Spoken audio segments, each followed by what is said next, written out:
my honor to welcome you here today. This is the second roundtable discussion on national security. The first one was held in December 2024. Its topic was Pakistan national security paradigm, features, threat, and responses. Now, today we are holding national security discussion with the topic of political polarization and its impact on national security. This is the topic.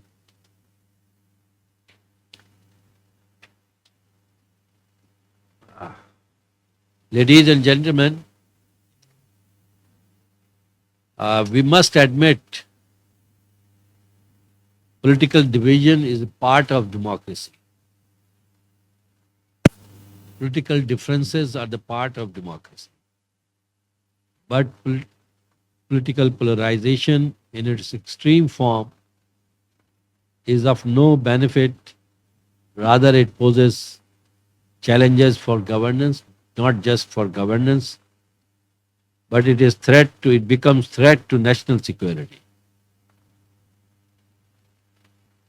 Around the world, we have seen how deep political divisions have led to instability, social fragmentation, and even state failures. Countries like Libya, Iraq, Yemen, Syria has shown this, exhibited this. The polarization, political division, and polarization differences, has impact on these countries.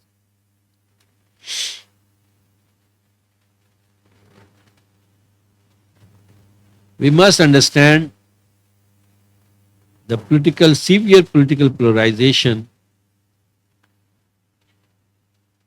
leave nation vulnerable to both internal collapse and external interferences, bringing unimaginable sufferings and agony for the people of that country.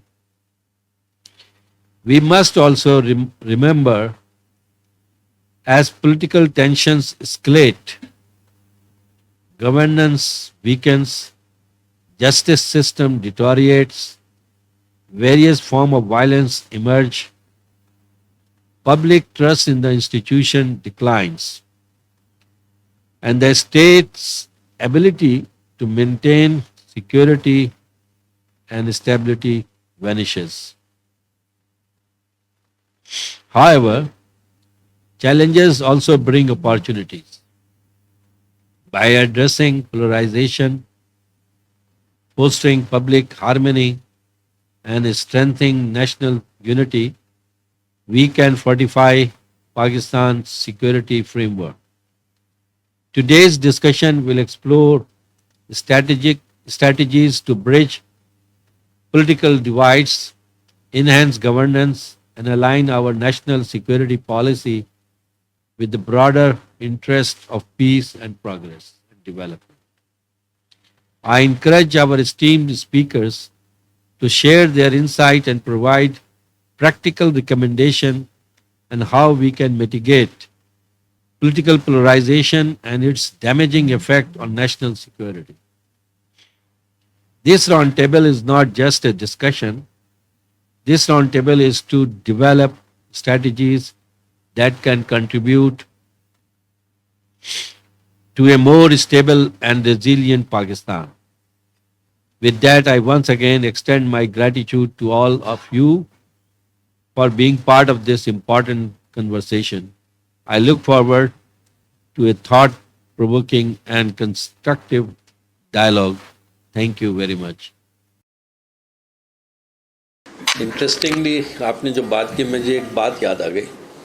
کل ہی کی بات ہے. کل میں گاڑی لگا رہا تھا ایک جگہ, تو میں نے انڈیکیٹر دیا ہوا تھا کہ میرے جیسے لگانا ہے. ایک گاڑی نکل رہی تھی, میں نے کہا ادھر لگا دوں گا. سم ہاؤ دی ادر ایک دوسری گاڑی پیچھے سے وہ آئی اور اس نے لگا دی. خیر میں نے بھی کسی طرح مشکل سے لگائی. پھر میں نے شیشہ کھول کر کے اس سے کہا کہ بھائی میں تو انڈیکیٹر دیکھ کے بیٹھا ہوا تھا, تو میں نے لگانی تھی, آپ نے لگا دی, تو آپ گاڑی سیدھی کر لیں خالی, تو میری گاڑی ٹھیک لگ جائے گی.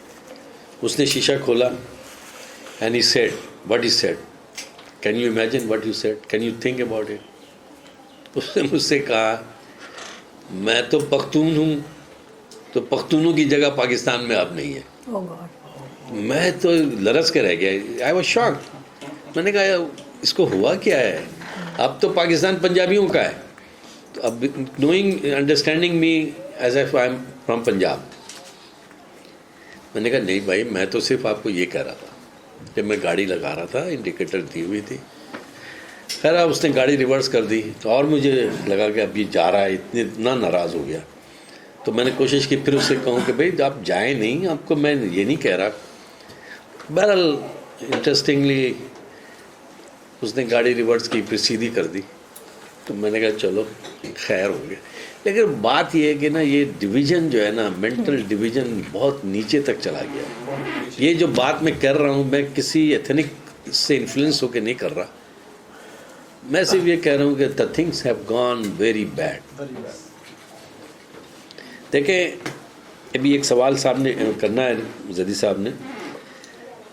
دیکھیں ہماری جو نیشنل سیکیورٹی پالیسی ہے, آپ کو سب کو پتہ ہے کہ 2022 میں ایک نیشنل سیکیورٹی پالیسی اناؤنس ہوئی.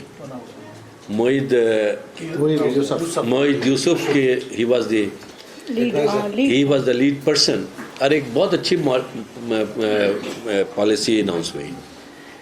جب ایز اے نیشن ڈیزائن کرنے والے بھی, بنانے والے بھی نیشنل سیکیورٹی پالیسی, آپ نے کہا کہ ہم اکنامکس کو کنٹرول کریں گے, یعنی اٹ از مائی ورڈز. پھر آپ نے کہا ہم فوڈ سیکیورٹی دیں گے, ہم بارڈر کو سیکیور کریں گے. بارڈر سیکیورٹی تو نیشنل سیکیورٹی کا انٹیگرل پارٹ ہوتا ہے. لیکن ونس یو سیڈ کہ ہم اکانومی کو کنٹرول کریں گے, آپ نے SIFC بنا لی. آپ نے کہا کہ ہم ایگری کو کنٹرول کریں گے, آپ نے لینڈز دینا شروع کر دیا. لیکن آپ کو نیشنل سیکیورٹی میں کسی نے اس کی خلاف ورزی کرنے, آپ نے کہا اس میں ہم پبلک کو ریسپیکٹ دیں گے, آپ اس کو نہیں دے رہے. تو نیشنل سیکیورٹی پالیسی بنانے والے وائلیٹ کریں گے تو بھائی یہ ملک کے عوام جائیں گے کہاں؟ This is what I am seeing. Again I can elaborate it. دیکھیں ہم کہتے ہیں کہ we are a democratic country, we are not in martial law, we are not in army rule and ایوری تھنگ. آپ الیکشن کراتے ہیں, الیکشن کو آپ ٹوٹل ریگ کر دیں, آپ کہیں کہ ہم ڈیموکریسی ہیں. تو میں یہ کہتا ہوں کہ جب آپ اپنی اناؤنس چیزوں سے, ایڈمیٹڈ چیزوں سے انحراف کریں گے تو ملک کے عوام پاگل ہونے کے بجائے کچھ نہیں ہو سکتا. I am not PTI man, I am not PMLN man, لیکن میں یہ کہتا ہوں کہ آپ ملک کی بنیادوں کو تو صحیح رکھیں نا, اصولوں کو صحیح رکھیں. اصول سے PTI کو فائدہ ہو, نون کو فائدہ ہو, JUI کو فائدہ ہو, کسی کو فائدہ ہو, آپ اس کو فائدہ دیں. آپ اتنے بہادر اگر نہیں بن سکتے تو you can not run the national security policy. This is my, یہ آپ کی بات کے جواب میں ہی میں کہہ رہا ہوں. ایک دفعہ آخر میں پھر آپ حضرات کا شکریہ ادا کرتا ہوں کہ آپ کافی صبر تحمل کے ساتھ بیٹھے رہے, ساری گفتگو سنی. اب میں صرف ایک بات خصوصاً اسٹوڈنٹس, ینگ لوگوں کے لیے کہنا چاہوں گا, وہ بہت امپورٹنٹ ہے. ظاہر سیکیورٹی اصل میں عوام کرتی ہے, اصلاً عوام کرتی ہے. اگر عوام یکسو ہیں سیکیورٹی زبردست ہے. عوام میں تفریق ہے, افتراق ہے, لیکن اس کے لیے ایک چیز کی ضرورت ہے کہ ہمارے ینگس جو ہے نا, وہ ایک چیز کو اگر سمجھ لیں کہ انہوں نے بڑا سوچنا ہے, پھر تھنک بگ کریں. یہ مسائل, گھر میں کھانا نہیں ہے, پیسے نہیں ہیں, اس سے ہر قوم گزری ہے, ہر ایک خاندان گزرتا ہے. لیکن جہاں پر فرق واقع ہوتا ہے, ایک خاندان امیر سے غریب ہو جاتا ہے, ایک فقیر سے امیر ہو جاتا ہے, تو فرق صرف ہوتا ہے کہ وہ سوچتے کیسے. How they think. اگر آپ سوچنے کے عادی نہیں ہیں اور ایک دن میں یہ عادت بنتی نہیں ہے. آپ اگر سوچیں کہ میں دولت مند بننا چاہتا ہوں، آپ سوچیں کہ میں ملک چلانے والا بننا چاہتا ہوں یا چاہتی ہوں، ایک دن میں یہ صلاحیت کبھی حاصل نہیں. You will have to consistently thinking on it.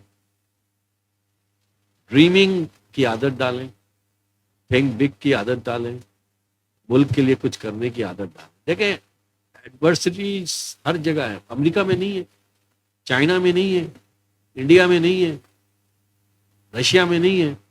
آپ پورے دنیا کا سسٹم اٹھا لیں، یہ دنیا ایک فیلڈ سسٹم پہ چل رہی ہے، لیکن چل رہی ہے، پروگرس گڈ. کہنے کا مطلب ہے کہ آپ پاکستان کے حالات سے اتنے بھی پریشان نہ ہو. آپ کہیں کہ کچھ ہو نہیں سکتا. بہت کچھ ہو سکتا ہے. Only thing is how you think.